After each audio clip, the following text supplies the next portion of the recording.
ED நேயர்களுக்கு வணக்கம். அ போன தடவ நம்ம real estate myths versus facts சீரிஸ்ல 3 வீடியோ போட்டிருந்தோம். Emotional facts, financial facts and market facts அப்படின்னு போட்டிருந்தோம். போன தடவ போட்ட வீடியோஸ்க்கு 1.25 லட்சம் மேல வியூஸ் வந்திருக்கு 5 நாளுக்குள்ள. நேயர்களுக்கு எங்க நன்றிகள். இந்த மாதிரியான அப்டேட்ஸ் ரெகுலரா உங்களுக்கு வரணும்னா எங்க சேனலை சப்ஸ்கிரைப் பண்ணிக்கோங்க.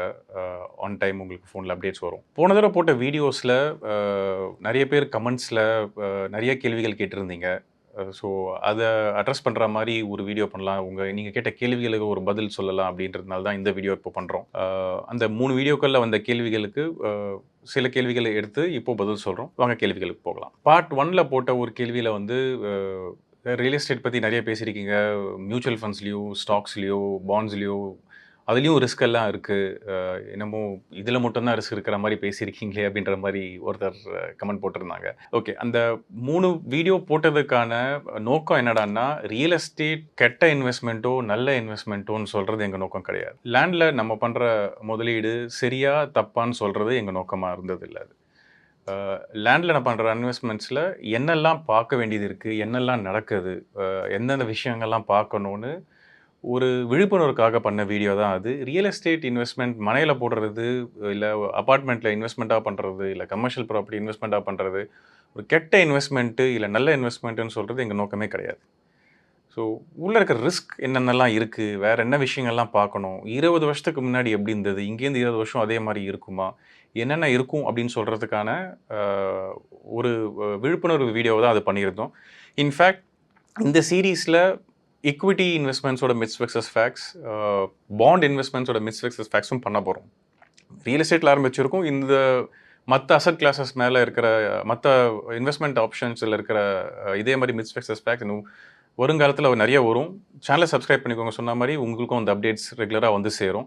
ஸோ இது ரிஸ்க் மியூச்சுவல் ஃபண்ட்ல தான் இருக்கு, ஈக்விட்டில தான் இருக்கு, ரியல் எஸ்டேட்ல தான் இருக்குன்றது இல்ல. எல்லா இன்வெஸ்ட்மென்ட்லயும், எல்லா முதலீட்லயுமே ரிஸ்க் இருக்கு. அது என்னென்ன மாரி ரிஸ்க்கு, அது எப்படி பார்க்கணும், அது எப்படி உங்களுக்கு உதவியா இருக்கும்னு சொல்றது தான் இந்த சீரிஸ். நம்ம ஒரு இன்வெஸ்ட்மெண்ட்ட பத்தி சரியாவோ, இல்ல ஒரு இன்வெஸ்ட்மென்ட் தப்புன்னு சொல்ற அப்ஜெக்டிவ்ல நாங்க இல்ல. ஒருத்தர் வந்து கேட்டிருக்காரு, ரியல் எஸ்டேட்ல 4 வருஷத்துக்கு ஒரு தடவ டபுள் ஆச்சுன்னா நல்ல இன்வெஸ்ட்மெண்ட்டா? அப்படின்னு ஒருத்தர் கேட்டிருந்தாரு. சார் 4 வருஷத்துக்குள்ள டபுள் ஆறாம இருந்தா எந்த இன்வெஸ்ட்மென்ட்டுமே நல்ல இன்வெஸ்ட்மென்ட் தான். ரூல் ஆஃப் 72 அப்ளை பண்ணோம்னா 4 வருஷத்துல டபுள் ஆகும்னா, வருஷத்துக்கு 18% விட அதிகமா ரிட்டர்ன் வரணும். வருஷா வருஷம் 18% மேல வந்ததுன்னா, பவர் ஆஃப் காம்பவுண்டிங் அப்ளை பண்ணும்போது, 4 வருஷத்துக்குள்ள 2 மடங்கா வளர்றதுக்கான வாய்ப்பு இருக்கு. அது ரியல் எஸ்டேட்லயும் வரலாம், ஸ்டாக் மார்க்கெட்லயும் வரலாம், வேற எது ஸ்டார்ட் அப்ல இன்வெஸ்ட் பண்ணலாம். நெறைய இன்வெஸ்ட்மென்ட் ஆப்ஷன்ஸ் இருக்கு. ரியல் எஸ்டேட் மட்டுமே இல்ல, எந்த இன்வெஸ்ட்மென்ட் உங்களுக்கு 4 வருஷத்துக்குள்ள டபுள் ஆகுதோ, அது ரியலி இட் இஸ் நல்ல இன்வெஸ்ட்மென்ட் தான் அது. மனையில 4 வருஷத்துல டபுள் ஆகுமான்னு கேட்டா, ஸோ இதுக்கு முன்னாடி சொன்ன மாரி சில பாக்கெட்ஸ்ல வளர்றதுக்கான வாய்ப்பு இருக்கு. அது எல்லா இன்வெஸ்ட்மென்ட்டும் அந்த மாரி 4 வருஷத்துக்கு ஒரு தடவ வளருமான்னா, ஆ சோ அதோடைய வாய்ப்பு ரொம்ப ரொம்ப கம்மி. ஆ இது ஒரு யூகத்தால பண்றது தான். 4 வருஷத்துல டபுள் ஆகும் அப்படின்ற ஒரு யூகத்தால பண்றது தான். ஆனா, நம்ம பண்ற இன்வெஸ்ட்மென்ட்டுக்கு அந்த 4 வருஷத்துல டபுள் ஆற வாய்ப்புகள் என்னென்ன இருக்கும்? அதுக்கு என்னென்னலாம் கை குடுக்கும்? அப்படின்றத பார்த்துட்டு இன்வெஸ்ட் பண்றது தான் பிரையாரிட்டி. எல்லா இன்வெஸ்ட்மென்ட்டும் ஒரே மாரி ரிட்டர்ன் குடுக்காது. எல்லா அசெட் கிளாஸும் ஒரே மாரி ரிஸ்க் இருக்காது.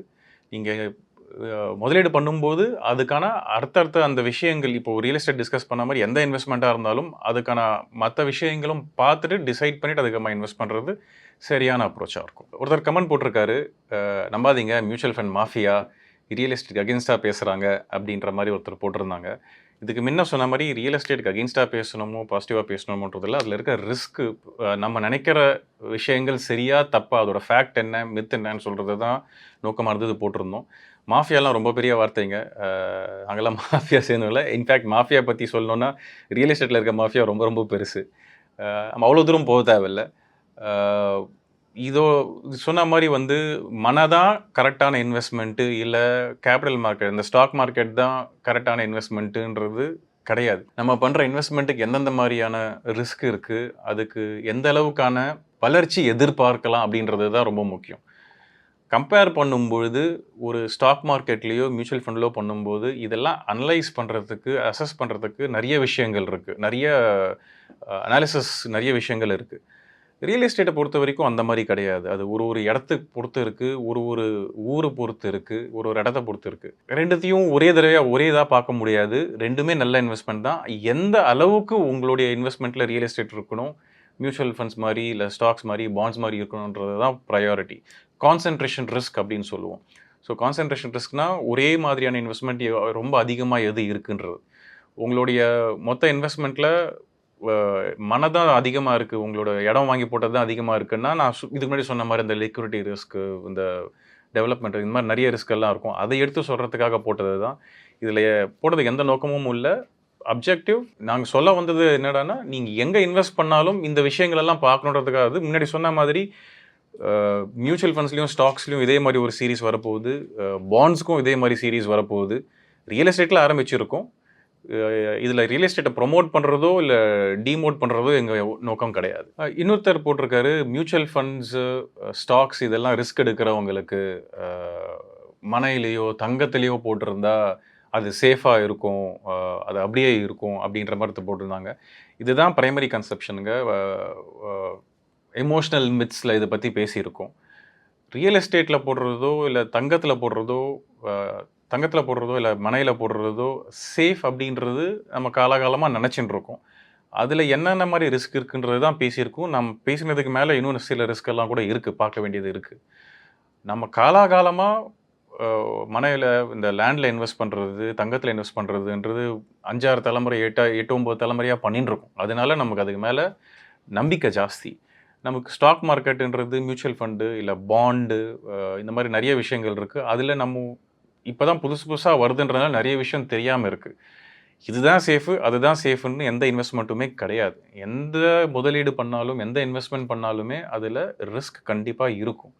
அந்த ரிஸ்க் எந்த மாதிரி ரிஸ்க், அதை எப்படி பார்க்கணும், அதை எப்படி மிட்டிகேட் பண்ணணும்னு உங்களுக்கு ஒரு விழிப்புணர்வு எடுத்துன்னு வரதுக்காக பண்ண வீடியோ தான் அது. அப்படி பார்த்தா நீங்க சொன்ன மாரி பார்த்தா மியூச்சுவல் ஃபண்ட்ல, ஸ்டாக்ல, பாண்ட்ல தான் ரிஸ்க் இருக்கு. அ லேண்ட்லயோ இல்ல தங்கத்திலயோ ரிஸ்க் இல்ல அப்படின்னா, இல்ல. அங்கேயும் ரிஸ்க் இருக்கு. தங்கம் பார்த்தோம். இப்போ நல்லா வந்துன்னு இருக்கு. 10 வருஷத்துக்கு முன்னாடி இப்ப இருக்கிறத பார்த்தா ச ஒரு ரிட்டர்ன் பார்த்தோம்னா, ரொம்ப ஃப்ளாட்டிஷா பெருசா வளராம ஒரு காலகட்டம் இருந்திருக்கு தங்கத்துக்கும். அதே மாரி லேண்டும் ஒரு சில பாக்கெட்ஸ் வளரும், ஒரு சில பாக்கெட்ஸ் வளராது. மத்த ரிஸ்க் எல்லாமும் இருக்கு. முன்ன சொன்ன மாரி ரிஸ்கே இல்லாத இன்வெஸ்ட்மென்ட் கிடையாது.